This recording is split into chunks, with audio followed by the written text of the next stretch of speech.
রাসেল ভাই, সময়ের স্বল্পতার কারণে স্টুডিওতে এসে ঘটনা শেয়ার করা সম্ভব হলো না। আমি VSK উজ্জ্বল, ঢাকা কদমতলী রায়ের বাগ থেকে বলছি। এই বলেই তিনি তার ঘটনা শেষ করেছেন। থ্যাংক ইউ সো মাচ আপনার ঘটনার জন্য। আশা করছি এই ঘটনাটি যারা শুনলেন তাদের ভালো লেগেছে। ভালো লাগলে অবশ্যই আমাদের জানাবেন। আমরা চলে যাব আমাদের পরবর্তী ঘটনায়।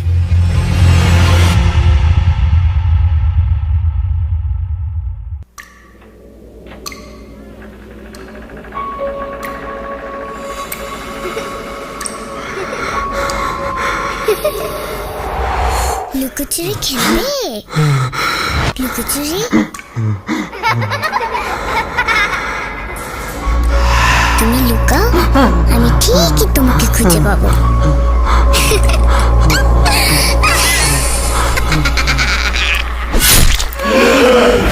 Voot.com with Russell. Welcome back. আপনাদের সবাইকে স্বাগত জানাচ্ছি আমি রাসেল। আশা করছি আপনারা সবাই ভালো আছেন এবং ভালোর দলে আছেন। আমিও ভালো আছি আর ভালোর দলে আছি। কোনো কথা না বাড়িয়ে সরাসরি ঘটনায় যাব। তবে ছোট্ট করে বলতে চাই, যারা এখনও পর্যন্ত আমাদের চ্যানেলটি সাবস্ক্রাইব করেননি, অনুগ্রহ করে সাবস্ক্রাইব করে ফেলবেন এবং অবশ্যই বেল আইকনটিতে ক্লিক করতে ভুলবেন না। আমরা চলে যাব আমাদের আজকের ঘটনায়। আসসালামু আলাইকুম প্রিয় রাসেল ভাই, জানি পরওয়ারদিগারের অসীম কৃপায় ভালো আছেন। 2016 সাল থেকে আপনার সাথে আছি। প্রতি রাতে ঘুমানোর আগে আপনার মুখ থেকে অদ্ভুত সব ভুতুড়ে ঘটনা শুনে ঘুমানোটা যেন অভ্যেসে পরিণত হয়েছে। যে মানুষটা আমাদেরকে এত ভালো রাখে তার জন্য একটা ইমেল হতেই পারে। মধ্য দুপুর, সূর্যটা মেঘের আড়ালে ঢাকা পড়ল। সারা গ্রাম যেন অন্ধকারে ছেয়ে গেছে। পশ্চিম আকাশটা ভয়ঙ্কর শব্দে গর্জে উঠল। শুরু হলো বৃষ্টি। লিখতে বসেছি আমি মোহাম্মদ বাদল সরকার, কুমিল্লা জেলার ব্রাহ্মণপাড়া উপজেলার মহলক্ষ্মীপাড়া গ্রাম থেকে। চলে যাচ্ছি ঘটনায়।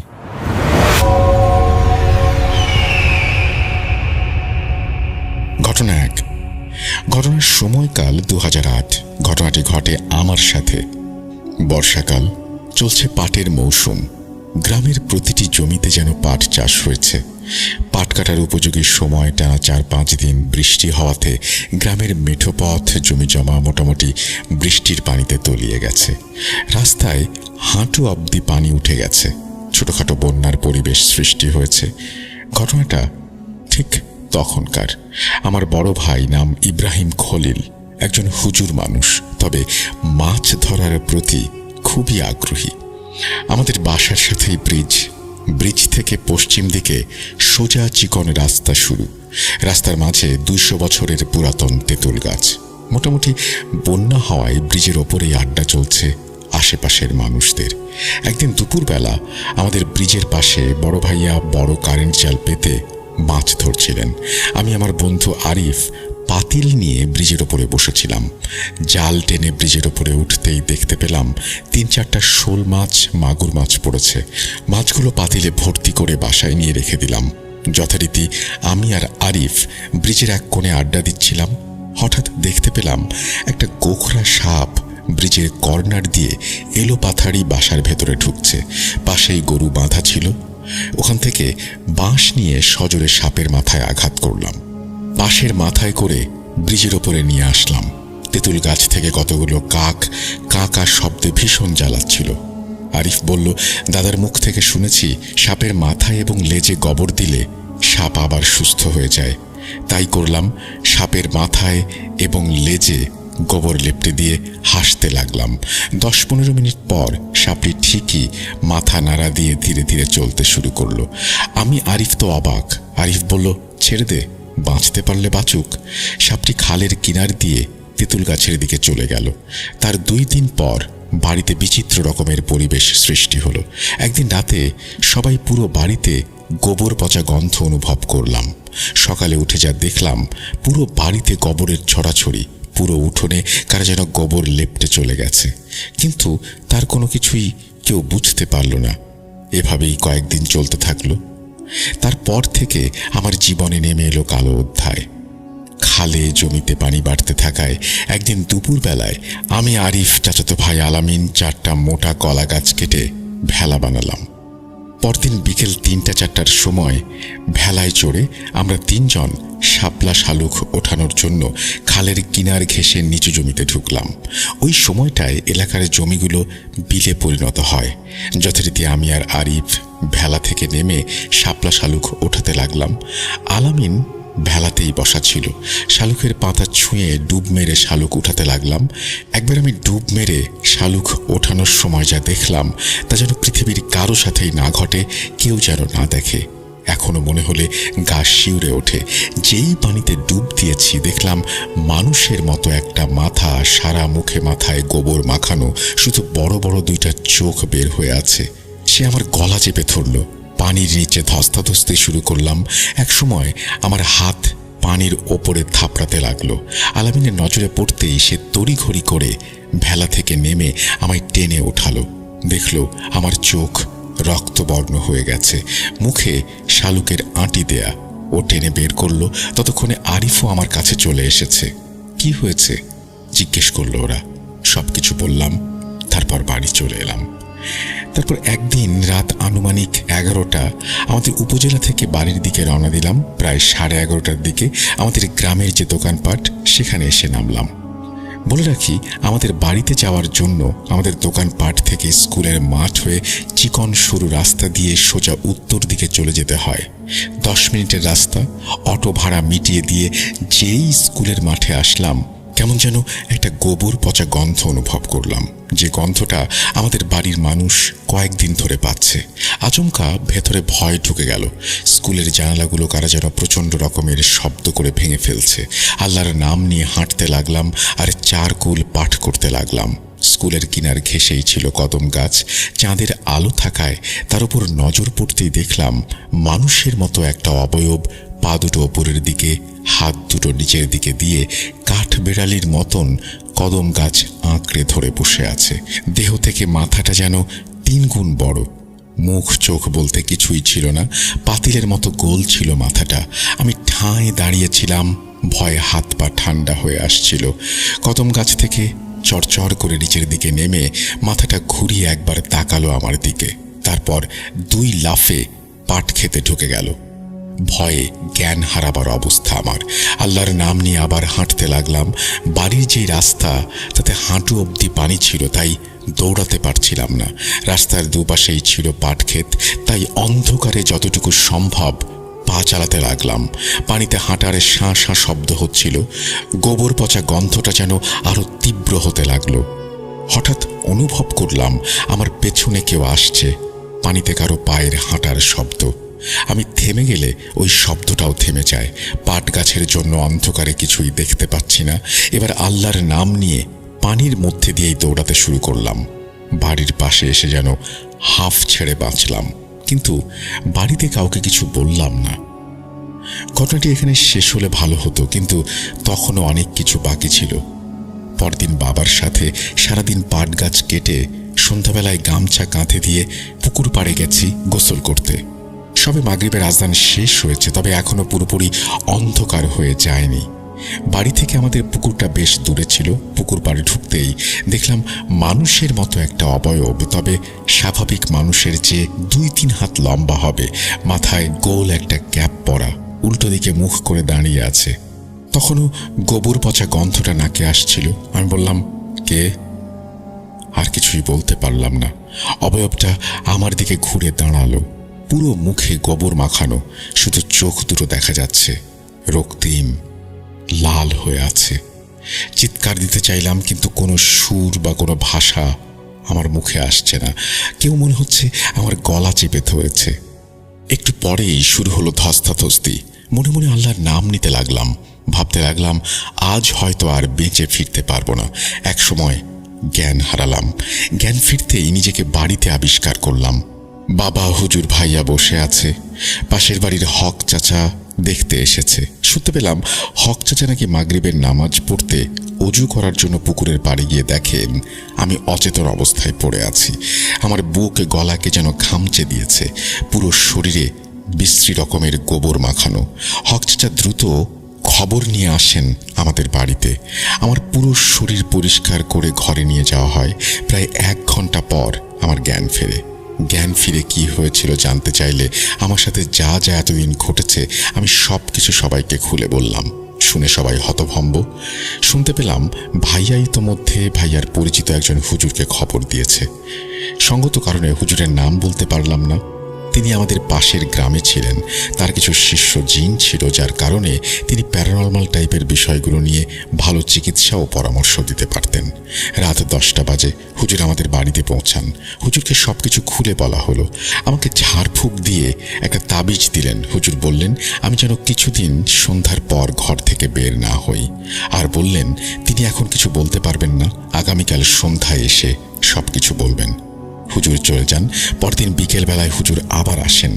এসে তিনি যা বলেন তা শুনে আমাদের পরিবারের সবাই থ হয়ে যায়। বিষয়টি এমন, আমাদের বাড়ির পাশে যে তেঁতুল গাছ আছে তাতে একজন বুড়ি জিন তার 2 নাতনিকে নিয়ে 20 বছর ধরে আছেন। তাদের মাছের প্রতি ভীষণ ঝোঁক। যেদিন ভাইয়া শোল মাছ ধরে বাড়িতে নিয়ে আসছিলেন, বুড়ি জিন তার 2 নাতনিকে নিয়ে সেটা দেখতে পান তেঁতুল গাছ থেকে।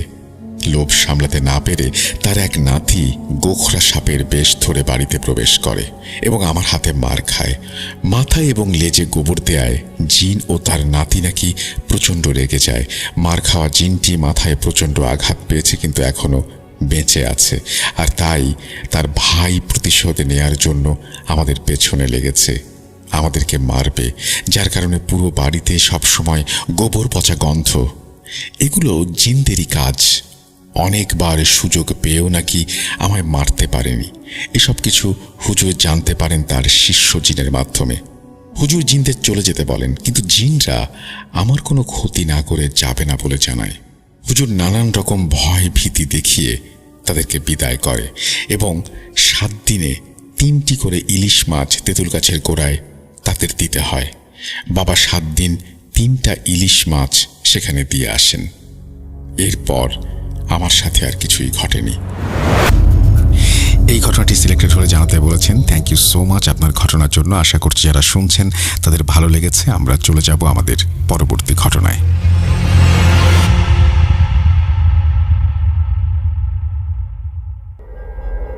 Spirit, be here with me.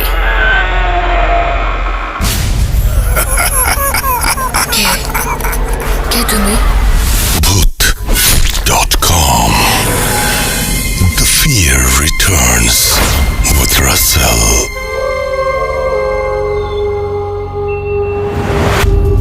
Welcome back. আপনাদের সবাইকে স্বাগত জানাচ্ছি আমি রাসেল। আশা করছি আপনারা সবাই ভালো আছেন এবং ভালোর দলে আছেন। আমিও ভালো আছি আর ভালোর দলে আছি।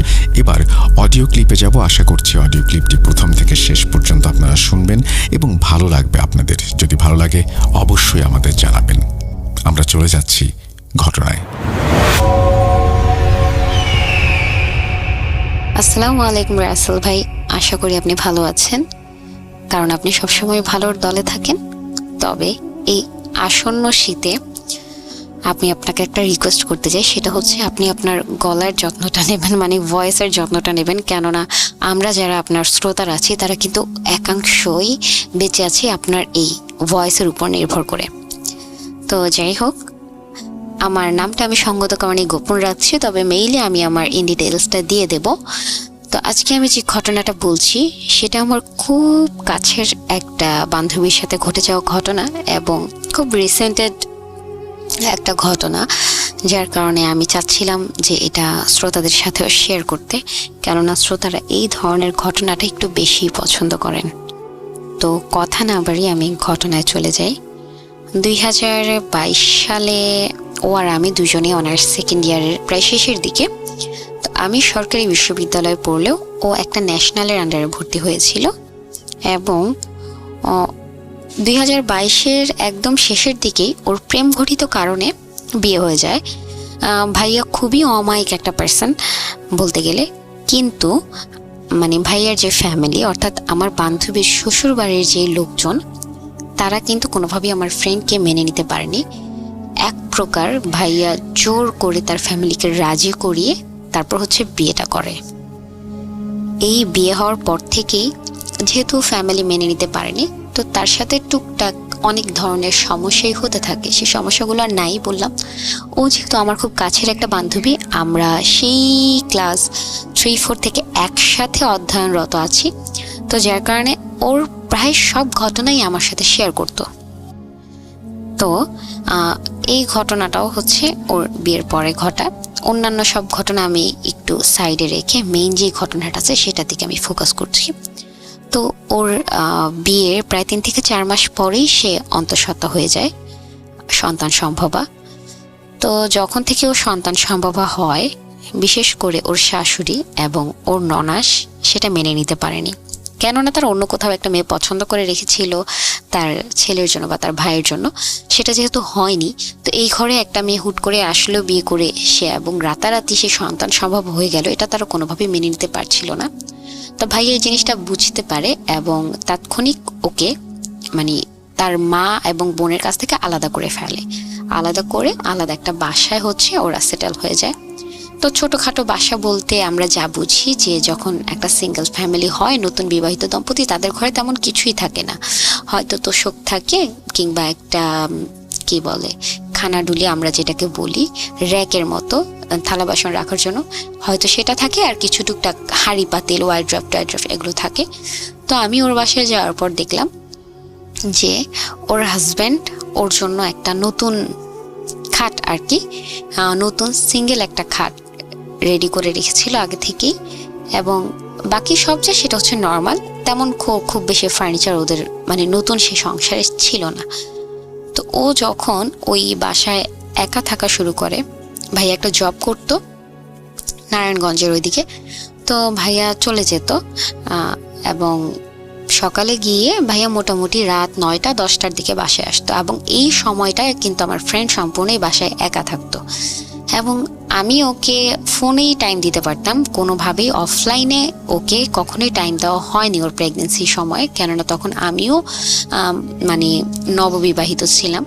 তো যার কারণে ওকে আমি কখনোই অফলাইনে সময় দিতে পারিনি, তবে অনলাইনে আমি সর্বোচ্চ চেষ্টা করতাম ওকে সময়টা দেওয়ার।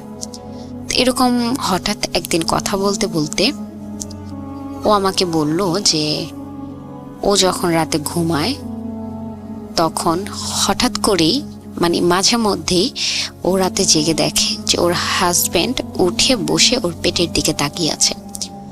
তখন সম্ভবত ওর 6 থেকে 7 মাস চলছিল প্রেগন্যান্সির। তো এটা ও 4-5 দিন যখন এটা উপলব্ধি করে, তো ও জিনিসটাকে প্রথম স্বাভাবিকভাবে নিলেও যখন এটা ধীরে ধীরে রেগুলারলি শুরু হয়ে গেল, তখন এটা ওর কাছে একটু অস্বাভাবিক লাগছিল, যার কারণে ও আমার সাথে শেয়ার করে। আমি ওকে বললাম যে দেখো ভাইয়া তো অনেক রাত করে বাসায় আসে, তো আমাদের তো ইসলামে যেটা আছে সেটা হচ্ছে যখন কোনো সন্তান সম্ভবা মা থাকে তার উপরে হচ্ছে শয়তান বা জিন নজর দেয় খুব সহজেই। তাই আমি বললাম যে ভাইয়া যখন বাসায় আসে তুমি ভাইয়াকে বলবা যে তার শরীরটা যেন বন্ধ করে রাখে। তো বললো যে ঠিক আছে। তো এগুলো বললো, ভাইয়াও ওর কথা শুনলো। সে যখন থেকে শরীর বন্ধের কাজটা শুরু করলো তখন থেকে আর কি ওর এই সমস্যাটা বন্ধ হয়ে গেল, যে ভাইয়া মাঝ রাতে উঠে ওর পেটের দিকে তাকিয়ে থাকে। এরপর ওর মাঝখানে আরো অনেক ধরনের সমস্যা হয়েছে, সেগুলো আমি বললাম না। ওর যেদিন ডেলিভারি হয় এবং ওর সিজার হয়, তো সিজারের দিন ওর মা এবং শাশুড়ি দুজনে সেখানে উপস্থিত ছিলেন।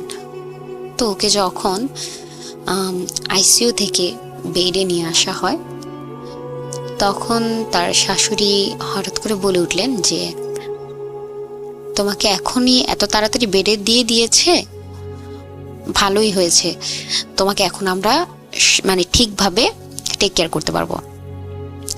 তো এই মহিলা এর আগে কখনোই ওর টেক কেয়ার করেনি, বা এই যে সে 9 মাস এত কষ্ট করলো একা একা, কখনো ফোন দিয়ে তার খোঁজ খবর নেয়নি, যার কারণে এই কথাটা ওর কাছে মানে একদম তীরের মতো মাথার মধ্যে একদম ঢুকে গেছে যে উনি কেন এখন এসব ধরনের কথা বলছেন। এটা বলার পর ওকে রাত্রে হচ্ছে বেডে দিয়েছিল। তো ওকে রাত্রে বেডে দেওয়ার পর ওর ননাস হচ্ছে ওর জন্য জাউ টাইপের যে খাবারগুলো থাকে না, সে জাউটা ওকে রান্না করে দিয়েছিল ওকে খাওয়ার জন্য, যে তুমি তো এখন শক্ত খাবার খেতে পারবে না, তুমি জাউটা খাও। এবং ও আমাকে বলল যে ও যখন জাউটা খেলো তখন কিন্তু ওর কাঁচা সেলাইটা কাঁচা একদমই, ওর সন্ধ্যা 8টার দিকে সিজার হয় এবং রাত্রে সম্ভবত 11:30টার দিকে ওকে আইসিইউ থেকে বেডে নিয়ে আসা হয়। তো ও যে চাউটা খাওয়ার পর সাথে সাথে ওর বমি হয়ে গেল। তো ওর যখন বমি হচ্ছিল তখন ওর সেলাইতে প্রচণ্ড পরিমাণ টান লেগে সেখান থেকে রক্তক্ষরণ শুরু হয়। তো এই অবস্থায় আরেকটা মানে সিচুয়েশন তৈরি হয়ে গেল। ডাক্তার নার্স সবাই মিলে ওকে নিয়ে দৌড়াদৌড়ি। তো এর পরের দিন হচ্ছে ওর রক্তটা মানে বন্ধ হলো স্বাভাবিকভাবে, মানে সেলাইটা একটু টান লাগলো, মানে শুকিয়ে যেতে লাগলো। তো ওই দিন সন্ধ্যাবেলা মানে দ্বিতীয় দিন, ওর সিজারের দ্বিতীয় দিন, আমি ওকে দেখতে গিয়েছিলাম। দেখতে যাওয়ার পর আমি দেখলাম যে ওর খুবই বিধ্বস্ত অবস্থা এবং এটা স্বাভাবিক। তো আমি ওকে বললাম যে কেমন আছো? ও হ্যাঁ ভালো আছি, মাথা লাড়লো। ওর বেবিকে আমি কোলে নিলাম, আদর করলাম। আদর যখন আমি কোলে নিতে চাচ্ছিলাম তখন ওর শাশুড়ি বারবার আমাকে জিজ্ঞাসা করছিল যে আমি নাপাক কিনা, অর্থাৎ আমার পিরিয়ড হয়েছে কিনা। তো আমি বললাম যে না, আমি পাক আছি এবং খুব ফ্রেশ হয়ে আমি ফ্রেশ জিনিস পরে একদম হাত টাত স্যানিটাইজ করে তারপর হচ্ছে আমি বেবিকে নিছি। তো এটা শোনার পর ওর শাশুড়ি আমার কোলে হচ্ছে বাচ্চাটাকে দিল। তারপর আমি যখন কোলে নিলাম এবং আমার হাজব্যান্ড সাথে ছিল, আমার হাজব্যান্ডও হচ্ছে ওকে সুরা টুরা পরে শরীর বন্ধ করে দিল। দেওয়ার পর এই জিনিসটা ওর শাশুড়ির ভালো লাগলো না। ওর শাশুড়ি বলল যে এই সমস্ত কুসংস্কার আমরা মানি না। তো যাই হোক, এটা তাদের বিষয়, আমরা আর কিছু বলিনি। তারপর হচ্ছে আমার হাজব্যান্ড বের হয়ে গেল, বললো যে তোমরা দুইজন একটু কথা বলো, তুমি যদি ওর সাথে এখন একটু কথা বলো হালকা পাতলা, ওর শরীরটা হালকা লাগবে, এটা বলে ও বাইরে চলে গেল। তো ওই সময়ে ওর শাশুড়ি বাচ্চাকে নিয়ে গিয়েছিল চেক আপে এবং ওর মা গিয়েছিল বাচ্চার জন্য পানি গরম করতে। তখন কিন্তু এরকম শীতের মানে হালকা হালকা শীত পড়ছে, কুয়াশা খুব বেশি না, খুব হালকা হালকা কুয়াশা পড়ছে। তখনও আমাকে বলল যে জানোস, আমি না দুপুর থেকে শুনতেছি, দুপুরের মানে জোহরের পর থেকে আমি শুনতেছি যে চুরির আওয়াজ, মানে হাতে যদি কেউ অনেকগুলো মেটালিকের চুরি পরে থাকে, সেই যে ঝনঝন চুরির শব্দটা হয় রিনঝিন করে, সেই চুরির আওয়াজটা আমি শুনতে পাচ্ছি এবং সেটা 15 থেকে 20 মিনিট পর পর 2 থেকে 3 বার হয়তো মনে হচ্ছে যে কেউ হাত নাড়তেছে, ওই সময় সাউন্ডটা হচ্ছে। কিন্তু এটা আমি কেন শুনতেছি আমি বুঝতে পারতেছি না। এই শব্দটা আমার কানে এত বেশি জোরে লাগতেছে যে আমার মাথা ব্যথায় আমি মানে কোনো কিছু চিন্তা করতে পারতেছি না। তা আমি ওকে বললাম যে হয়তো আন্টি পড়তে পারে বা তোমার শাশুড়ি পড়তে পারে চুরি। বললো যে না, আমার মায়ের হাতেও চুরি নেই, আমার শাশুড়ির হাতেও চুরি নেই। তো এই কথাটা শোনার পরে আমি ওকে বললাম যে তাহলে তুমি তোমার আম্মুকে বিষয়টা বলো এবং তোমার আম্মুকে বলো তোমার শরীরটা বন্ধ করে দিতে, যেহেতু তোমার এখন সিজার হয়েছে, তুমি এখন সম্পূর্ণটাই নাপাক অবস্থায় আছো। তো এটা বললাম, ওর মানে কপাল টপাল একটু ভুরু টুরু কুচকে আমার দিকে তাকালো যে এইসব শরীর বন্ধে কি কিছু হবে। আমি বললাম যে হতেও তো পারে, কারণ এটাই তো আমাদের নিয়ম। এটা বলে হচ্ছে ওর সাথে আমি ওইখানেই কথাটা শেষ করে চলে আসলাম। এরপরে ওর সাথে আমার আর কথা হয়নি, মানে 2 থেকে 3 দিন কথা হয়নি। ও যেহেতু হসপিটালে ছিল, ওর হাজব্যান্ডের সাথে কথা হয়েছে, উনি বলছিল যে উন্নতির দিকে। তো আমি তখন ভাইয়াকে জিজ্ঞাসা করলাম যে ভাইয়া এই বিষয়টা কি ও কি আপনার সাথে শেয়ার করেছে যে চুরির আওয়াজ বা ও দুপুর থেকে পাচ্ছিল? তখন ভাইয়া আমাকে বলল যে হ্যাঁ, ওই যে সে দুপুর থেকে চুরির আওয়াজ পাওয়াটা স্টার্ট করেছে, এখনো পর্যন্ত সে দুপুরের পর থেকে মানে মাগরিবের আগ পর্যন্ত সে এই চুরির আওয়াজটা পায়, মানে ওই 3 দিনও সে পেয়েছে। তো আমি বললাম যে তাহলে আপনি ওর যদি চেক আপ টেক আপ শেষ হয় এবং যদি ওকে ছেড়ে দেয় তাহলে আপনি বাসায় নিয়ে আসেন, তারপর আমি ওর সাথে দেখা করতে যাব। তো ভাইয়া বললো ঠিক আছে। ওকে বাসায় আনলো এবং আমাকে জানানো হলো। তারপর হচ্ছে আমি ওর সাথে দেখা করে আসলাম। সেই দিন ও পুরা ফিট, একদম ওকে দেখে মনে হচ্ছিল একদম সুস্থ স্বাভাবিক একটা মেয়ে। সে বাসায় এসেছে এবং ফিট, সে বেবিকে কোলে নিচ্ছে, বেবিকে আদর করছে, সে দাঁড়াচ্ছে, সে হাঁটছে। তো এটা দেখে আমারও ভালো লাগলো। তো এরপর আমি বাসায় চলে আসি। এর পর দিন সকালে ওর হাজব্যান্ড আমাকে খুব ভোরে ফোন দিল, সকাল 8টার দিকে। যেহেতু আমার ক্লাস 9:45 ছিল, মানে 8টার দিকে আমি তখন রাস্তায় অলরেডি। তো ওর হাজব্যান্ড আমাকে ফোন দিয়ে বললো যে আপু একটা সমস্যা হয়েছে। তাই আমি বললাম যে কি হয়েছে? বলতেছে যে আপনার বান্ধবী তো অসুস্থ হয়ে গেছে। কিসের অসুস্থ? ওর এখন শরীরের এই কন্ডিশন, অসুস্থ তো হইতেই পারে, হইলে হচ্ছে আপনারা ওর যে ডাক্তার আছে ওনার সাথে যোগাযোগ করেন। বললো যে না আপু, এই সমস্যা না, ওর সমস্যাটা হচ্ছে ও রাতে ফিল করলো যে সম্ভবত, মানে ওর পাটা ছিল বারান্দার দিকে, মানে গেট বরাবর ছিল ওর পা, মাথাটা ছিল খাটের এই পাশে। ও ফিল করলো যে বারান্দা থেকে শুধুমাত্র একটা হাত, কাটা হাত ওর পা থেকে স্পর্শ করে আস্তে আস্তে উপরের দিকে উঠে ওর গলাটা চেপে ধরছে, এবং এটা সে নাকি স্পষ্ট দেখছে। এবং এটার পর থেকেই ওর ভিতর থেকে এক প্রকার গোঙানির শব্দ আর কি শুরু হয়, যে মানে ও ঘুমাইলে গোঙাইতে থাকে। এটা বলার পর আমি বললাম যে, আমিও ওনাকে সেম কথাটা বললাম যে ভাইয়া, ও তো এখন নাপাক অবস্থায় আছে, এই সময় শয়তান মানে বেশি করে নজর দেয় বা বেশি করে অ্যাটাক করে, তো আপনি এক কাজ করেন, ওর শরীর বন্ধ করেন, বা আশেপাশে যদি মসজিদ থাকে সেখানে মুয়াজ্জিন বা হুজুর থাকে তাদের কাছ থেকে, ইমামের কাছ থেকে একটু পানি পড়া এনে বা তেল পড়া এনে বা যে শরীর বন্ধের কিছু তাবিজ টাবিজ থাকে এগুলো এনে ওকে দেন, আশা করি ঠিক হয়ে যাবে। আসলে এর চেয়ে বেশি পরামর্শ দেওয়ার মতো যোগ্যতা আমার ছিল না, কারণ আমি বয়সে খুবই ছোট। তো উনি আমার সাথে কথা বলে ফোনটা রেখে দিল। তো আমি চিন্তা করলাম যে 2 দিন পর ওকে দেখতে যাবো, কেননা ও সবে মাত্র বাসায় আসছে, এর মধ্যে যাওয়াটা ঠিক হবে না। তো আমি যখন 2 দিন পর ওর বাসায় গেলাম সকালবেলা, ও বসেছিল এবং আমাকে দেখে খুব মানে তড়িঘড়ি করে উঠে একদম আমাকে জড়ায় ধরলো। তুই আসছস? আমি বলছি হ্যাঁ, কি হয়েছে তোর? বস, শান্ত হ, আমি তো আসছি, অনেকক্ষণ থাকবো, কথা টথা বলবো। তো বলে তোর সাথে আমার অনেক কথা আছে, অনেক কথা আছে। আমি বললাম যে কেন, কি হয়েছে, কি কথা? বলো যে বস বস। তো আমি ওকে শান্ত করতে বললাম যে শুনবো, সব কথা শুনবো, তবে সবার সামনে না, আমি সবকিছু আড়ালে শুনবো, এখন তুই শান্ত হয়ে বস। তো ও বসলো, ওর বাচ্চাকে আদর টাদর করলাম। তো ওর ততদিনে ওর শাশুড়ি কিন্তু চলে গেছে, ওর শাশুড়ি নাই, ওর মা ছিল। তো আন্টি চা বানাচ্ছিল আমাদের জন্য। তো তখন আর কি ওর সাথে আমার কথা, তখন ও আমাকে বলল যে ও নাকি গত 2 দিন সেম জিনিসটাই ফিল করছে, এবং সেটা হচ্ছে যে ও যখন মধ্যরাতে ঘুমিয়েছিল, ওর মা এক পাশে ছিল আর ওর হাজব্যান্ড অন্য রুমে ছিল। ওর হঠাৎ করে মানে ঘুম ভেঙে যায়, রুমের লাইট জ্বালানো ছিল, যেহেতু ও ভয় পেত যার কারণে রুমের লাইটটা ভাইয়া জ্বালিয়ে রাখতো। তো রুমের লাইট জ্বালানো ছিল, ওর যখন মধ্যরাতে ঘুমটা ভেঙে যায়, ও উঠে দেখে যে ওর মা ওর বাচ্চার গলাটা মানে চাপ দিয়ে ধরে রাখছে, এবং চোখগুলো বিশাল বড় বড় করে মানে তাকায় আছে ওর বাচ্চার দিকে, মনে হয় যে এখনই বাচ্চাটাকে খেয়ে ফেলবে। তো ও এটা দেখে মানে এত জোরে একটা চিৎকার দিল, কিন্তু ওর গলা দিয়ে যে ভয়েস বের হবে, আওয়াজ যে বের হবে, ওটা কোনোভাবে বের হচ্ছিল না। ও যখন মানে ওর হাজব্যান্ডকে ডাকার জন্য শোয়া অবস্থাতেই বালিশ থেকে মাথা ঘুরিয়ে আর কি দরজার দিকে তাকালো, তখন মানে ও অলরেডি শেষ, মানে দরজার সামনে যেটা দেখলো সেটা দেখে ও অলরেডি শেষ, ওর কোনো সেন্স কাজ করছিল না।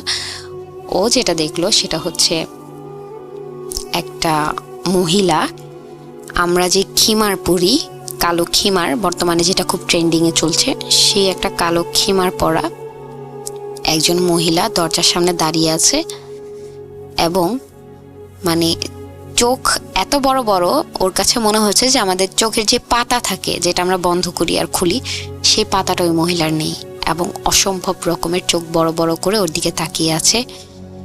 মানে একটা বৃদ্ধ মহিলা, তার চেহারা কুচকে টুচকে গেছে, মহিলাটা কিন্তু খেমার পরা, তার চুলটুল কোনো কিছু দেখা যাচ্ছে না। কিন্তু সবচেয়ে ভয়ের যে বিষয় সেটা হচ্ছে মহিলার হাতে একটা দা ছিল, যেটা দিয়ে আমরা ডাব কাটি, ওই টাইপের একটা দা ছিল, এবং দায়ের গা থেকে টুপটুপ করে রক্ত হচ্ছে ওর ফ্লোরে পড়ছিল।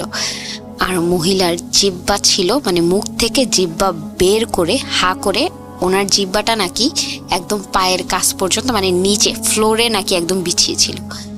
এইটা দেখার পর মানে ইনস্ট্যান্টলি ওর ওইখানে খিঁচুনি উঠে যায়। তো ও যখন খিঁচুনি উঠে, এরপর তো ওর আর কিছু মনে নেই।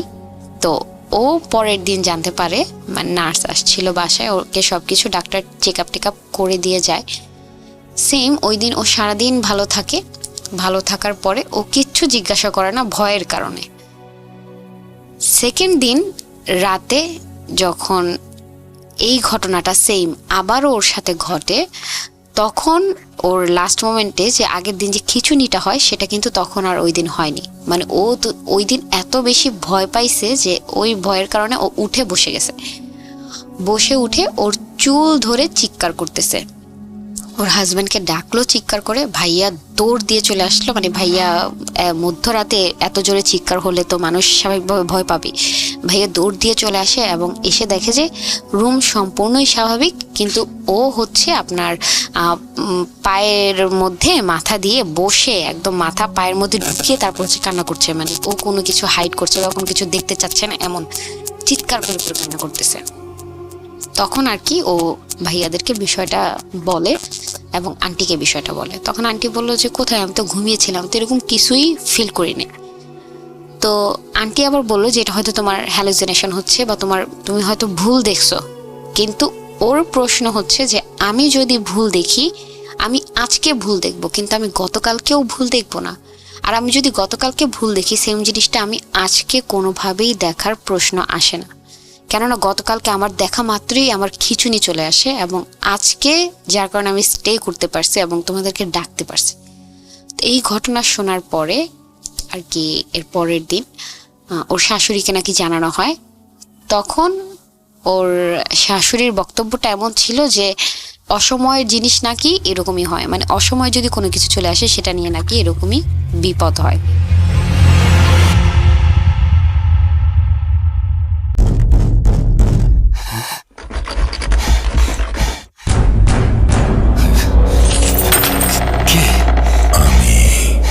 অশরীরী দেখতে পাবে না কবু, এত কাল ধরে শুনছো, শুনতে কি পাও না তবু।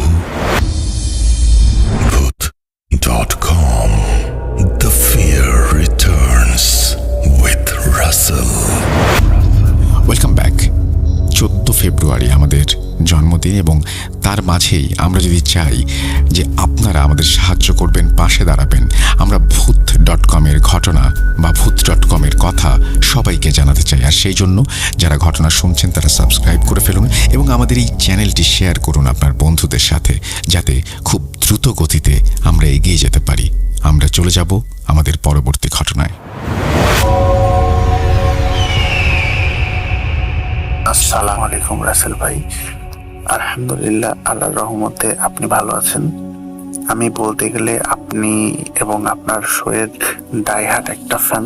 আমি সাবিত এবং সিফাত ভাইয়ের নাম এখানে নিচ্ছি, কারণ আমি ওনাদের অনেক বড় একটা ভক্ত। আমি ওনাদের শো কখনোই মিস করি না। আপনার শোর জন্য আমি আপনাদের হোপফুলি থ্যাঙ্কস জানাচ্ছি। আমার এটা ফার্স্ট ভয়েস, আশা করি ক্ষমার দৃষ্টিতে দেখবেন। আমি কখনো এভাবে কাউকে ভয়েস পাঠাই নাই। ফার্স্ট অফ অল আমি আমার পরিচয় দিয়ে নিচ্ছি। আমার নাম আব্দুল্লাহ, আমি বগুড়া সদরে থাকি। আমার সঠিক পরিচয় দিলে অনেকেই চিনে ফেলবে, এজন্য আমি দিচ্ছি না। তো ঘটনাটি আমি কালেক্ট করি আমার এক ভাইয়ের কাছ থেকে। উনি কালেক্ট করে ওনার নানুর কাছ থেকে। তো ওনার নানুরা আদি বাসিন্দা ছিল পাকিস্তানে। তো বুঝতেই পারলেন যে ঘটনাটা পাকিস্তানি একটা ঘটনা। তো আমি মূল ঘটনায় ফিরে যাই। ঘটনাটির সময়কাল 1940 থেকে 1950-এর মধ্যে। এটা সম্ভবত ইন্ডিয়া পাকিস্তানের একটা সংঘর্ষের কোন একটা সময়কাল, যে সময়কালে ইন্ডিয়া পাকিস্তানে মেবি যুদ্ধ বা এরকম কিছু একটা চলছিল। আমার ফ্রেন্ডের নানুর কথার ভিত্তিতে আমি বলছি। আমি কোনো দেশের সম্বন্ধে অন্য কিছু বলতে চাচ্ছি না। তো সে সময়ে ইন্ডিয়াতে পাকিস্তানে যারা ছিল তারা নিজেদের জান প্রাণ নিয়ে নিজেদের দেশে ফেরার একটা চেষ্টা করতেছিল। এটা এদের মধ্যে 1-2 জন কাপল ছিল যাদের নাম বলা আমার পক্ষে পসিবল না। তো আমি একটা নাম দিচ্ছি, রাকিব এবং মরিয়ম। রাকিব এবং মরিয়ম ওনারা কলকাতায় থাকতো এবং তাদের উদ্দেশ্য ছিল তারা রাজস্থান পর্যন্ত পৌঁছানো। তো একটা সময়ে ওনাদের হয় কি, ওনারা তো দিনের বেলা লুকিয়ে থাকে এবং রাতের বেলা ওনারা হেঁটে হেঁটে ওনাদের গন্তব্যের দিকে ওনারা এগোতে থাকে। তো একটা সময় রাতের বেলা যখন ইন্ডিয়ার টোল পুলিশেরা বা ইন্ডিয়ার সেনাবাহিনীরা ওনাদেরকে ওনারা বুঝতে পারে যে ওনাদের সামনেও সেনাবাহিনী, পিছনেও সেনাবাহিনী। এমন সময়ে একটা হিন্দু ফ্যামিলি ওনাদেরকে আশ্রয় দেয় এবং ওনাদেরকে সেখানে রাখে। হিন্দু ফ্যামিলির লোকজন তারা খুব ভালো ছিল এবং তারা তাদেরকে বোঝাচ্ছিল যে তোমরা এখানে আসছো, এতে আমাদেরও বিপদ, তোমাদেরও বিপদ। তো তারা তো মরিয়া হয়ে কান্নাকাটি শুরু করছে, যে বাহিরেও যেতে পারতেছে না এবং ভিতরেও থাকতে পারতেছে না। যদি সার্চ করে ওদের বাসায় সেনাবাহিনীরা, তাহলে ওর বাসার যে হিন্দু ফ্যামিলিরা আছে ওনারাও বিপদে পড়ে যাবে। তো সেই সময়ে হিন্দু ফ্যামিলির যে মুরব্বী ছিল, সম্ভবত ঠাকুমা, তো উনি ওই দুই কাপলদের বুদ্ধি দেয় যে তোমরা একটা কাজ করতে পারো। তুমি হিন্দুদের যে সাধু আছে না, সাধু ড্রেস, সাদা গলায় আপনার রুদ্রাক্ষের মালা, তারপরে মাথায় এরকম, যাই হোক সাধু টাইপের যেরকম হয়, তুমি এরকম একটা পোশাকে সাজ দাও এবং মেয়েকে বলে তুমি সিঁদুর দাও এবং শাড়ি পরো, তাহলে তোমাদেরকে বুঝবে না যে তোমরা পাকিস্তানি মুসলমান, তাহলে তোমরা নিশ্চিন্তে তোমাদের গন্তব্যে পৌঁছে যাবে। তো ওনারা ওই আইডিয়ায় কাজ করে। ওনারা ওনাদের ড্রেস আপ চেঞ্জ করে এবং ওনাদের বাসা থেকেই সব ড্রেস আপ চেঞ্জ করে এবং কনফিডেন্টলি ওনারা হাঁটতে থাকে এবং বলতে থাকে তোমরা লুকে লুকে যাবে না, তোমরা সামনাসামনি সবার সামনে যাবে। এবং দেখা গেল কি, ওনারা সেই গন্তব্যে, মানে রাজস্থানের যে গন্তব্যে ওনাদের যে কাফেলা যায়। আমি এখানে লিসেনারদের বলে রাখি, কাফেলা যারা চেনেন না, তারা আগেকার সময়ের সম্ভবত গরুর গাড়ি বা মোষের গাড়ি এইরকম কোনো একটা যানবাহনকে তারা কাফেলা বলে। অনেকগুলো লোকজন একসঙ্গে রওনা দেয়, সম্ভবত এগুলোকে কাফেলা বলে। তো ওনারা যখন কাফেলা দেখতে পায় অনেকক্ষণ ওয়েট করার পর, তো তারপর কাফেলার ভিতরে তো সব ছিল মুসলমান। তো এদের যখন হিন্দু ড্রেস দেখে হাত ইশারা করতেছে, তখন তো ওনারা একটু ভয় পাওয়া যায়। তারপরে দেখে যে ওনারা দুইজন, রাকিব এবং মরিয়ম দুইজন। তারপরে ওনারা সাহস করে ওনাদেরকে বলে কি চাও তোমরা। তারপরে রাকিব এবং মরিয়ম বলে আমরা পাকিস্তানি, আমরা নিজেদের জীবন বাঁচাতে আমরা এই ড্রেস আপটা করেছি এবং আমাদেরকে কাফেলাতে নাও, আমরা পাকিস্তানে যেতে চাই। তো তারা তখন তাদের কথা বলার ভঙ্গি বুঝতে পারে যে হ্যাঁ এরা পাকিস্তানি। তো ওরা কাফেলাতে ওঠে এবং আস্তে আস্তে রওনা দেয় রাজস্থান হয়ে। ওনারা সম্ভবত পাকিস্তানে যাবে। তো কিছুক্ষণ যাওয়ার পর আরেকটা মেয়ে ওই রকম দৌড়ে দৌড়ে কান্নাকাটি করে কাফেলার দিকে এগিয়ে আসছে এবং কাফেলার যে সর্দার ছিল উনি আবার ওনাকে দাঁড় করায় এবং বলে যে কে তুমি? বলে যে আমার স্বামী, সন্তান, ফ্যামিলি, আমার বাবা মা সবাইকে ইন্ডিয়ার সেনাবাহিনীরা ওনারা হত্যা করেছে। আমি এখন একা বেঁচে আছি, আমাকে আপনাদের সঙ্গে নেন, আমি পাকিস্তান যেতে চাই। তারাও তার অসহায়তা দেখে তারাও তাকে কাফেলাতে উঠায় নাই। এবং আমি বলে রাখি এখানে যে রাকিব এবং মরিয়ম যখন হিন্দু ফ্যামিলি থেকে বিদায় দেয়, তখন তারা ওনাদের হাতের কিছু খাবার, চাল বা এরকম খাবার কিছুদিনের জন্য যেগুলো ব্যাগে দিয়ে দিয়েছিল, যাতে ওরা যেতে যেতে কিছু রান্না করে খেতে পারে। এবং কাফেলাতে যারা ছিল সবার কাছে এরকম কিছু কিছু খাবার ছিল, যারা সবাই একে অপরকে রান্না করে সবাই একসাথে খাইতে পারে। তো কাফেলার সিচুয়েশনটা ছিল এরকম, তারা দিনের বেলা রওনা দিতে পারতো না, ওনারা রাতের অন্ধকারে রওনা দিত এবং দিনের বেলা সারাদিন কোনো জঙ্গল বা ঝোপঝাড়ে এলোমেলো ভাবে ওনারা লুকিয়ে থাকতো। তো আমি ফার্স্ট নাইটের একটা ঘটনা বলছি।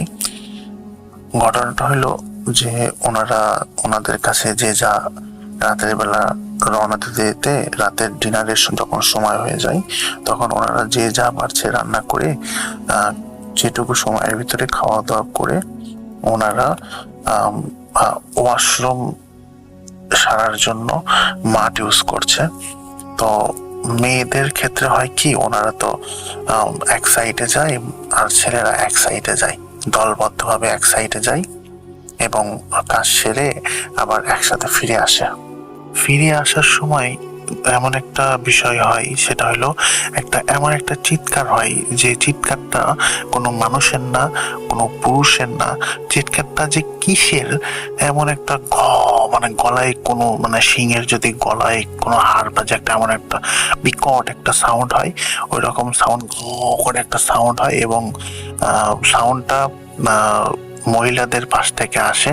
তো মহিলারা তো ভয়েতে সবাই যে যার মতো দৌড়ে কাফেলার কাছে শুরু হয়ে আসে, মানে কাফেলার কাছে চলে আসে এবং পুরুষেরা মহিলারা সবাই এক জায়গায় হয় এবং চিৎকারটার উৎস তারা খুঁজে পায় না। এবং তারপরে একটু পরে ওনারা যখন কাফেলায় উঠবে তখন দেখে একটা মহিলা মিসিং, একটা মেয়ের তার বোন মিসিং, মহিলার বোনটা মিসিং।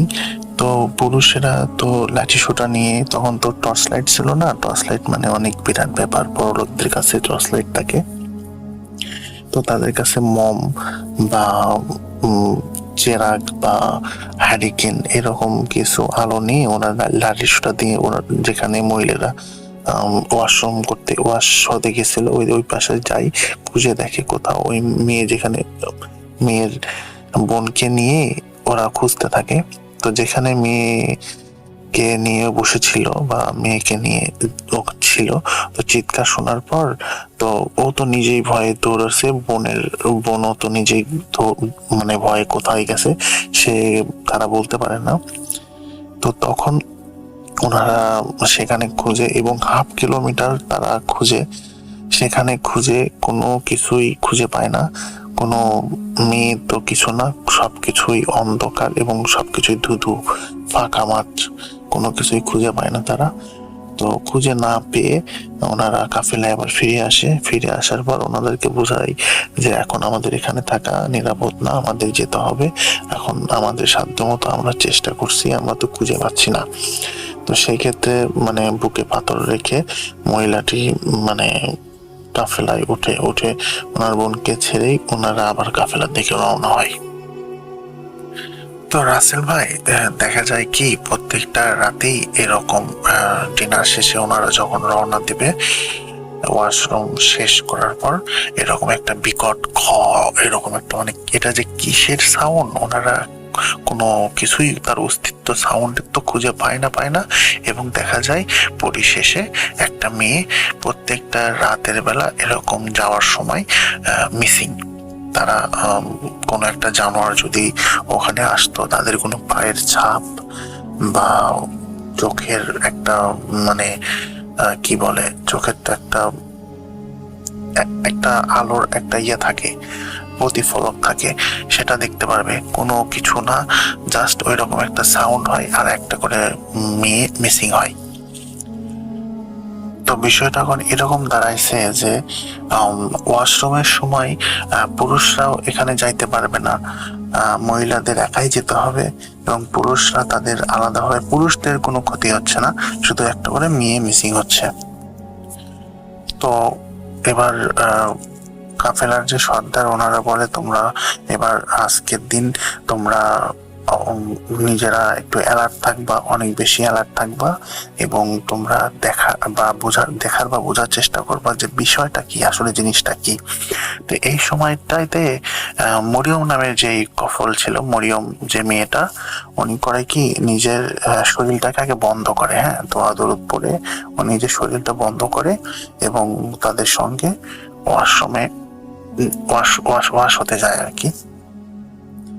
তো ওয়াশ শেষ করে ওই সেই সেম একটা সাউন্ড এবং সে দেখতে পারে যে ওই যে মেয়ে যে বলছিল যে আমার বাবা মা, আমার ফ্যামিলি, আমার সন্তান সবাইকে সেনাবাহিনীরা গুলি করে মেরে ফেলেছে, আমি নিঃস্ব, আমাকে নিয়ে পাকিস্তানে নিয়ে যান। ওই যে পরে যে মেয়েটা কাফেলায় উঠলো, ওই মেয়েটা করলো কি, ওই সাউন্ডটা কোথা থেকে যে ওই সাউন্ডটা হুট করে সে মানে আওয়াজ করে এবং এক কামড়ে একজনকে নিয়ে উড়ে চলে যায় একটা ডালে বা কোথাও চলে যায়।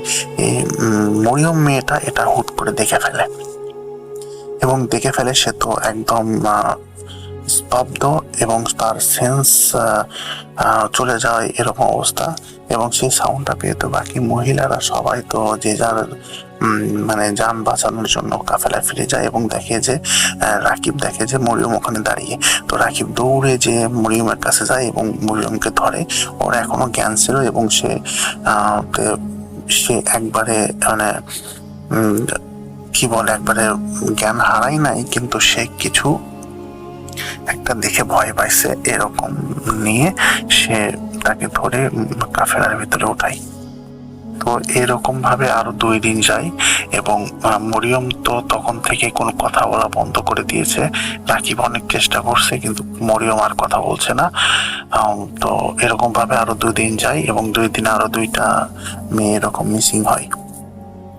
তো হওয়ার পর একটা সময় ভোরবেলা ওনারা বুঝতে পারে যে ওনারা পাকিস্তানের মাটিতে পা রাখছে এবং পাকিস্তানে ওনারা পৌঁছে গেছে।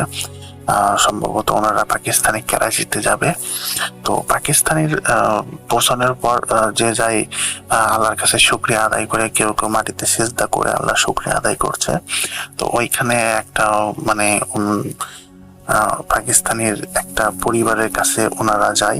তো ওনারা আহলান সাহলান করে, তাদেরকে অনেক স্বাগতম জানায় যে তোমরা যে আসছো, অনেক শুকরিয়া আদায় করে এবং তাদেরকে ওখানে আশ্রয় দেয়, তাদের খাওয়া দাওয়া করে। তখন তার এরকম ছিল না, বাসা তো আর ওরকম ছিল না, সব মাটির বাসা ছিল। তো ওনারা ক্যাম্প করে ওনাদেরকে কোনো রকম একটা থাকার একটা ব্যবস্থা করে। ওখানে অনেক দূর থেকে ওনারা জার্নি করে আসছে, তো খাওয়ার একটা ব্যবস্থা করে। তো পাশেই একটা মসজিদ ছিল। তো মসজিদে তখন মেবি আসরের আজান দিচ্ছিল। তো আসরের আজান যে হুজুরটা দিচ্ছিল উনি ছিল মানে ওনাকে দেখেই বোঝা যাচ্ছিল উনি কোনো আল্লাহর একটা ওলি। ওনাকে দেখে ওনার চেহারার ভিতরে যে একটা নুরানি ভাব ছিল এগুলো দেখেই বোঝা যায়। তো দেখে বোঝা যাচ্ছিল। তো উনি পরে কি আসরের আজান দেওয়া শেষে মরিয়ম ওনাকে দেখে এবং রাকিবকে বলে যে আমি ইমাম সাহেবের সাথে দেখা করতে চাই। তো রাকিব নামাজ পড়ে আর কি উনি ইমামকে বলে যে আমার ওয়াইফ আপনার সাথে দেখা করতে চাই, আপনার সাথে কথা বলবে। সে 3 দিন ধরে কোনো কথা বলে নাই, এখন জাস্ট কথা বললো এবং শুধু বললো আমি ওই ইমাম সাহেবের সাথে দেখা করতে চাই। বলছে হ্যাঁ অবশ্যই, সে আমার মেয়ের মতো, তুমি তাকে আমার কাছে নিয়ে আসো, অবশ্যই আমি তার সাথে কথা বলবো। তো ইমাম সাহেবের বিষয়ে কিছু বলে রাখি, উনি জীবিকা নির্বাহ করে আসলে সম্ভবত কোনো কার্পেট বা এরকম কিছু, যেগুলো যে বস্তা সেলাই করার সূচও আছে না, সূচ দিয়ে বস্তা সেলাই করে, এগুলো দিয়ে উনি সম্ভবত কোনো মেট বা পাটির মতো সেই সময়কার আর কি বলতেছি চটের মতো এরকম কিছু বানাইতো। তো ইনি এভাবে জীবিকা নির্বাহ করতো এবং মসজিদে 5 ওয়াক্ত নামাজ পড়াইতো। তো যথারীতি রাকিব মরিয়ম হুজুরের কাছে এসে সবকিছু খুলে বলে। ইমাম সাহেব বলে তুমি এখন রাতের বেলা খাওয়া শেষে ওর কাছে আবার যাবা, যে ওকে বলবা যে তুমি ওয়াশরুমে যেতে চাও, আমার সঙ্গে কি তুমি যাবে, আমার অনেক ভয় পাচ্ছে। তো ও যদি না স্বীকার করে তখন আমরা অন্য কিছু দেখবো, আর যদি হ্যাঁ বলে তাহলে আমার জন্য কাজটা সহজ হবে। তুমি জাস্ট ওকে সামনে ওই আমি যে জায়গাটা তোমাকে দেখে দিচ্ছি তুমি ওই জায়গাতে নিয়ে যাবা, এইটুকুই হচ্ছে তোমার কাজ। রাসেল ভাই, একটা জিনিস এখানে মিসিং হয়েছে, সেটা হলো যে ইমাম সাহেব অনেক মরিয়মকে বলছিল যে তোমরা যখন এখানে আসো আমি তখনই কিছু একটা নেগেটিভিটি একটা স্মেল পেয়েছি, যেটা খুব খারাপভাবে তোমাদের কাফেলাকে দখল করে আছে। আমি কিছু বলছি না, তুমি যখন আমাকে এটা বললা তখন আমার জন্য এটা খুব সহজ হয়ে গেল। আমি বুঝতে পারতেছিলাম না যে এটা কাফেলার কোথায় থেকে আসছে বা এরকম কিছু। যেহেতু আমি তোমাদের মাঝে কোনো সমস্যা খুঁজে পাচ্ছিলাম না, তো আমি এই বিষয়ে কোনো আগ্রহ দেখাই নাই। যখন তুমি আমার কাছে আসছো এবং এটা বললা, তখন আমি বুঝতে পারলাম যে তোমাদের সাথে নিশ্চয়ই কোনো খারাপ কিছু একটা হয়েছে। তো রীতিমতো খাওয়া শেষে মরিয়ম ইমাম সাহেবের কথা মতো ওর কাছে যাই এবং ওকে বলে যে আমি তো একটু ওয়াশরুমে যাব, তুমি কি আমার কাছে যাবা? তো মেয়েটা এমন ভঙ্গি বললে ঠিক আছে চলো, এরকম একটা ভাব ভঙ্গি দিল এবং তার সঙ্গে সে চলল। এবং ইমাম সাহেব বলে দিয়েছিল যে তোমাকে আমি একটা তাবিজ দিয়েছি, যেই তাবিজ তুমি পরে রাখবা, ও তোমার কোনো ক্ষতি করতে পারবে না এবং তুমি তার সংস্পর্শে আসবা না। তুমি যখন ওকে টাচ করবা বা ও যদি তোমাকে টাচ করে, তাহলে সে বুঝে বলবে যে তুমি কিছু একটা পড়ে আছো এবং সে তখন আরো ক্ষতি করতে চাইবে সবার। তো তুমি অবশ্যই তার থেকে দূরত্ব মেনটেন করবা এবং তুমি তোমার গন্তব্যে যাবা এবং ও যেখানে তোমাকে আমি যেখানে যেতে বলছি তুমি সেখানে নিয়ে যাবা। তো ও ইমাম সাহেবের কথা মতো ওর সঙ্গে যাচ্ছে এবং যখন ওই নির্দিষ্ট স্থানে যায় এবং দেখে হুজুর সামনে দাঁড়িয়ে আছে। তো হুজুরকে দেখে তো একদম মানে মেয়েটার চোখ মুখ একদম লাল একদম অগ্নি রশ্মির মতো হয়ে গেছে এবং মরিয়ম তো রীতিমতো ওখানে ওর কাঁপানি শুরু হয়ে গেছে। তো রাকিবও তার পিছে পিছে ছিল। তো হুজুর কি করে, হুজুরকে ওই মেয়েটা বলে তুই এখানে কি করিস? তো হুজুর বলে আগে বল তুই কোথা থেকে আসছিস এবং কেন আসছিস। এটা বলা মাত্র হুজুরের হাতে সম্ভবত কোনো একটা আটা বা চক এরকম কিছু একটা ছিল, ও ওই মেয়েটার একদম ফেসে একদম ছিঁড়ে দেয়, একদম ছুঁড়ে মারে এবং সাথে সাথে ওই মেয়েটার রূপ পরিবর্তন হতে শুরু করে। তার মানে স্বাভাবিক একটা মানুষ থেকে তার পা সামনে থেকে তার পা উল্টা হয়ে যায় এবং দুই পা একদম উল্টা হয়ে যায়, পুরো কালো একদম গোটা লোমশ পড়ে যায় এবং হাতের নখগুলো বড় হতে থাকে এবং মুখটা অনেক চওড়া হয় এবং মুখ দেখে বোঝা যাচ্ছে যে একটা 3 মাস বা 4 মাসের বাচ্চা সে একবারে গিলে খেতে পারবে, এরকম একটা রূপ সে ধারণ করে এবং লোমশ যুক্ত। তার গা থেকে প্রচন্ড দুর্গন্ধ বের হচ্ছে এবং তাকে দেখে বোঝাই যাচ্ছে যে সে একটা ডাইনি। হুজুর যখন ওই চকটা তার গায়ে মারে তখন ওই বিকট শব্দটা ও সাথে সাথে মানে সেই শব্দটা করতে থাকে এবং হুজুরের হাতে একটা পরা সুচ ছিল যেটাতে উনি কাজ করে। তো পরা সুচটা করে কি, ওনার ওই যেই ডাইনিটা, ওই ডাইনির গলা বরাবর সাইডে একদম একবারে পেরেকের মতো একবারে ঢুকায় দেয়। যখনই সে ঢোকায় দেয় তখনই সেই আওয়াজটা বন্ধ হয়ে যায় এবং গলায় সুচ ফুটলে যেরকম হয় না ওই রকম ফুটে দেয়, কিন্তু সেটা ছিল লম্বা সুচ আর কি, মানে ওনার ভাষায় বলে তারা কারা এরকম কিছু একটা। তো পড়া সুচটা যখন গলায় ঢুকে দেয় ওর আওয়াজ বন্ধ হয়ে যায় এবং ইশারায় মরিয়মকে বলে তুমি ওখান থেকে চলে আসো। মরিয়ম উঠে চলে আসে, রাকিব তাকে উঠে নিয়ে চলে যায় এবং সে তার অরিজিনাল রূপে এখন ছিল এবং ওইভাবে সে ওখানেই ছিল। হুজুর বলে যে তুই কোথা থেকে আসছিস, কেন আসছিস, আমাকে তুই বল। তো ও তো কিছুই বলতে নারাজ। ও রীতিমতো যখন ওই সুচটাকে হাত দিতে চায় তখন একটা নিজে একটা শক খাই, কারেন্টের শক যেরকম খাই। বলতেছে তুই ওই সুচ কখনোই বের করতে পারবি না, আমি না বলা পর্যন্ত তুই কখনোই বের করতে পারবি না। এখন তুই বলবি না আমার হাতে এই জল যদি আমি তোকে মারি তুই একবার শেষ হয়ে যাবে, তুই বল তুই কে, না হলে আমি তোকে শেষ করে দিব। তো হুজুরকে বলছে তুমি এই সুদ ছড়াও, আমি থাকতে পারতেছি না, আমি মরে যাবো। ও কিন্তু রীতিমতো তখন মানে একটা মানুষের গলায় কথা বলতেছিল, কিন্তু তার রূপটা ছিল একটা ডাইনির রূপে ছিল। তো আমি এখানে বলে রাখি লিসেনারদের, কিছু কিছু ডাইনি থাকে যারা চিল্লা করে আর কি কালো জাদুর মাধ্যমে নিজেদেরকে এরকম ডাইনি বানায়। আর কিছু কিছু পেতনি আছে বা ফিমেল জিন আছে যেগুলা আলাদা জিনিস। আর এটা হলো মানুষরূপী একটা ডাইন, যেটা চিল্লা করে বা কালো জাদুর মাধ্যমে নিজের সাধ্য হাসিল করার মাধ্যমে সে এরকম ডাইন রূপ ধরে এবং মানুষের রূপও ধরতে পারে। যাই হোক, ঘটনায় ফিরি। তো ডাইনকে হুজুর বলতেছে যে তুই কেন আসছিস এবং কোথা থেকে আসছিস বল। বলতেছে আমি একটা ডাইনি এবং আমার শখটাই হচ্ছে আমি মানুষ খাই,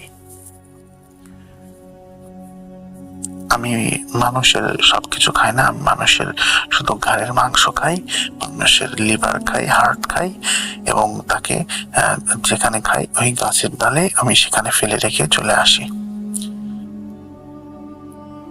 তো হুজুর তাকে বলে যে তোর পরবর্তী উদ্দেশ্য কি ছিল। বলছিল এই কাফেলা করাচি পর্যন্ত যতক্ষণ পর্যন্ত যাবে, যতগুলো মহিলা আমি পাবো ততগুলো মহিলাকে আমি খাবো, এভাবে খেয়ে শেষ করে দেব। তার পরবর্তীতে আবার যখন আরেকটা কাফেলা আসবে আমি আবার সেখানে যাব, আমি আবার এভাবে খাবো। তখন হুজুর বলে যে তুই এইভাবে যে নিরীহ মানুষদের মারছিস, এটা কি তুই ঠিক করছিস? কোচা আমার খাদ্যই এটা, আমি এটা ছাড়া অন্য কিছু খাই না।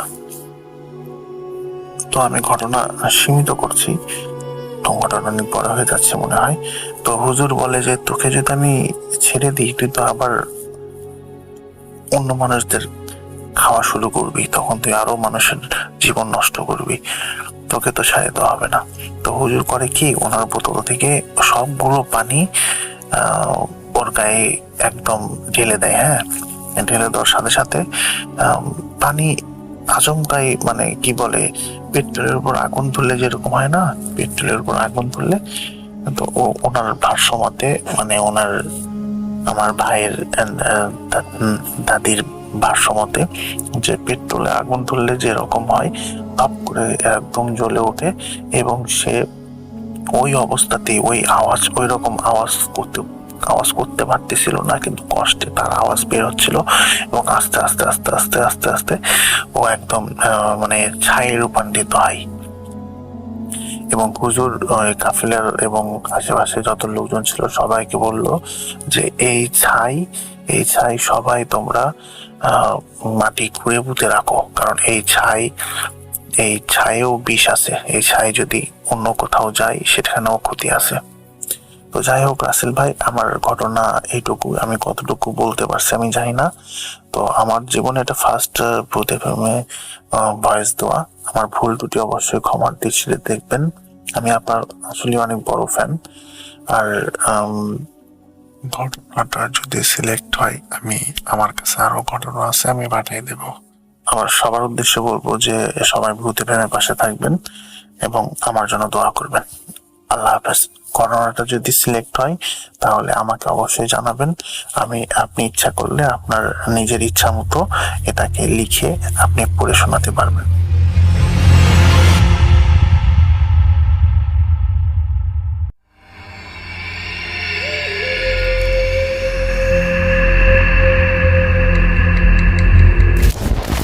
Bhoot.com with Russell. Welcome back. অসংখ্য ঘটনা রেগুলার পাই, সব ঘটনা আমি যেমন পড়ি, কিছু কিছু ঘটনা আমি আপনাদের মাধ্যমে পড়াই। অর্থাৎ আপনারা যদি ইন্টারেস্টেড হন, আপনাদের মধ্যে অনেকে কিন্তু আমার সঙ্গে অংশগ্রহণ করে ঘটনা পড়তে পারেন। তেমনই একজন সুমন, এবং সুমন একটি ঘটনা আজকে আমাদের শোনাবেন। আশা করছি আপনাদের ভালো লাগবে। চলুন কথা না বাড়িয়ে শুরু করা যাক।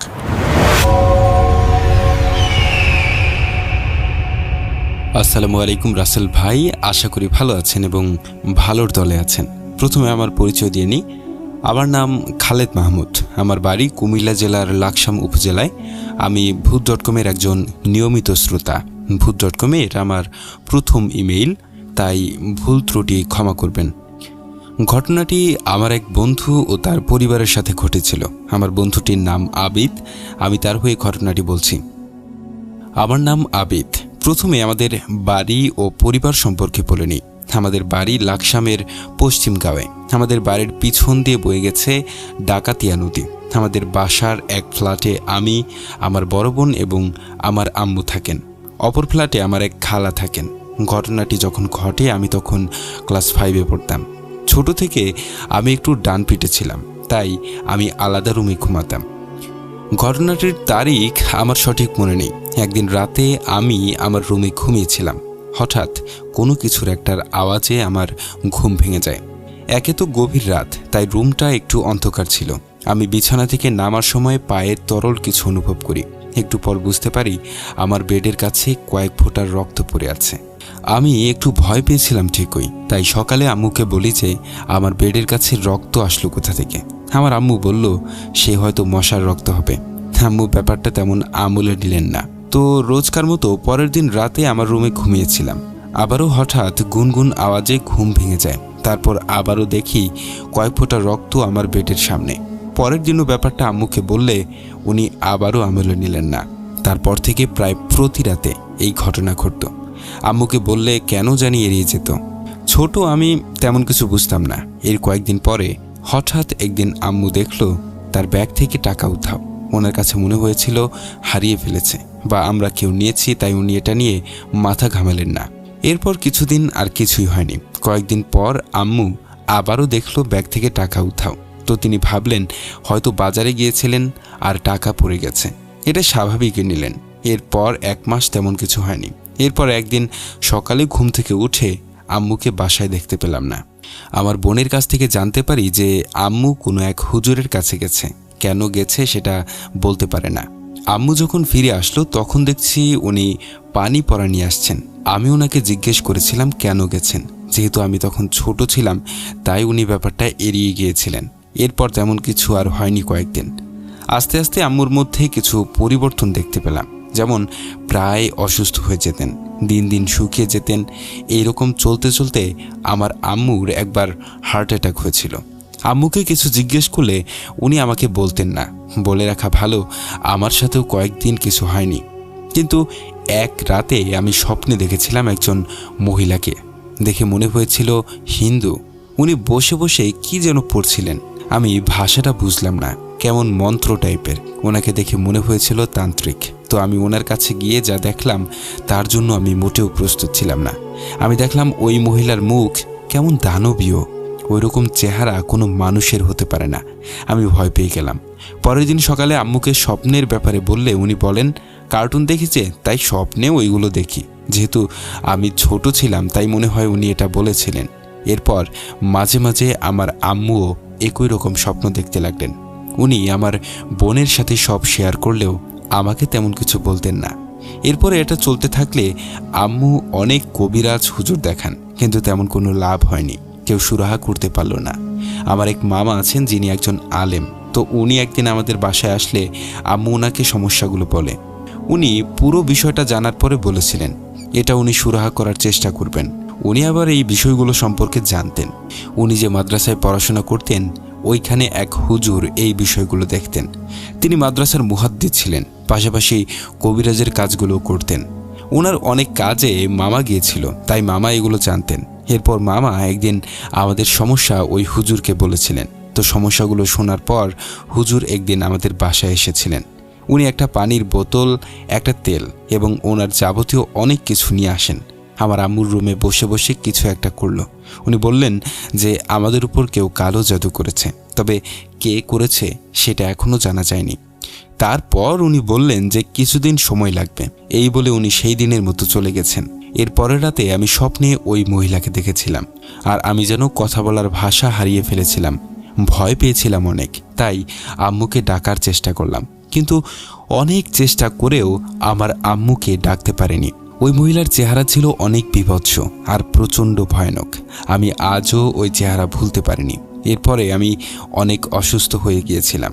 পরের দিন আমার জ্বর দেখলে আম্মু হুজুরকে ফোন দিয়ে বিষয়টা জানান। এর 2 দিন পর হুজুর ওনার কিছু ছাত্র নিয়ে আমাদের বাসায় আসেন। হুজুর তখন আমাদের বাড়ির প্রতি কোণায় 2 জন করে ছাত্রদের থাকতে বলেন এবং এরপর উনি আমাদের বাড়িটা বন্ধ করেন। তারপর উনি ওনার কিছু কাজ করেন, এরপর উনি চলে গেলেন আর আমার মামা থেকে গেলেন। কি ভাবছেন ঘটনাটা শেষ? না, এই লোমঘর্ষক ঘটনা যে এখানেই শেষ হবার নয়। পরের দিন সকাল 6টার দিকে আমার আম্মু হঠাৎ করে ঘুম থেকে উঠে উনি বললেন স্বপ্নে আবার ওই হিন্দু মহিলাকে দেখেছেন। তো আমরা বিস্তারিত জানতে চাইলে উনি আমাদের বলেন, আম্মুর ভাষ্যমতে আমি স্বপ্নটার কথা বলতেছি। আমি যে হিন্দু মহিলাকে স্বপ্নে দেখতাম, তো কাল রাতে দেখলাম ওই মহিলার সাথে আরও 2 জন পুরুষ ছিল। পুরুষগুলো দেখতে কিছুটা দানবীয় আকারের। তাদের চেহারা দেখে আমি অনেক ভয় পেয়ে যাই। তারা আমাকে একটা বনের মধ্যে তাড়া করতেছিল। তখন আমি আমার বোনকেও সেখানে দেখতে পাই। সে আমাকে একবার দেখা দিয়ে আবার কোথায় যেন হারিয়ে গিয়েছিল। স্বপ্নের ঘটনা বলার পর হঠাৎ আম্মু অন্য কণ্ঠে বলে উঠল যে ওই ঘরের ছেলেটাকে আমি আমার সাথে নিয়ে যাব, আর যদি না দেস তাহলে তোদের সবাইকে মেরে ফেলবো। এই বলে আমার দিকে এগোতে লাগলেন আম্মু। আমার ভাইয়েরা ও খালা আমার আম্মুকে শক্ত করে ধরে রেখেছিল। আমার মামা আমার আম্মুর সবচেয়ে কনিষ্ঠ আঙ্গুলের নখ চেপে ধরে সূরা পড়তে শুরু করলেন। একটু পর আম্মু বেহুশ হয়ে পড়ে গেল। এরপর 10টার দিকে হুজুর আসলো। তারপর আম্মুকে নিয়ে কিছু পানি পড়া খাওয়ালো আর একটা তাবিজ দিল আমাকে ও আম্মুকে বলল 3 মাস ব্যবহার করার জন্য, আর কোনো অবস্থাতেই যেন এই তাবিজ না খুলে। তারপর উনি চলে গেলেন। এরপর 3 মাস আমরা তাবিজ ব্যবহার করি। এরপর থেকে এখনো পর্যন্ত কিছু ঘটেনি। আলহামদুলিল্লাহ, আমরা এখন ভালো আছি। পরে অবশ্য জানতে পারলাম আমাদের কাছের কেউই আমাদের উপর ব্ল্যাক ম্যাজিক করেছিল সম্পত্তির জন্য। হুজুর আমাদের নামটা বলেননি। তো রাসেল ভাই, এই ছিল আমার ফ্রেন্ডের ঘটনা। ভুলগুলো ক্ষমা করবেন, আর আমার ঘটনা সিলেক্ট হলে আমাকে একটু ইমেল করে জানাবেন। আজকের মতো বিদায় নিচ্ছি। আবার কোনো একটা ঘটনা নিয়ে হাজির হব। আল্লাহ হাফেজ। ওয়েলকাম।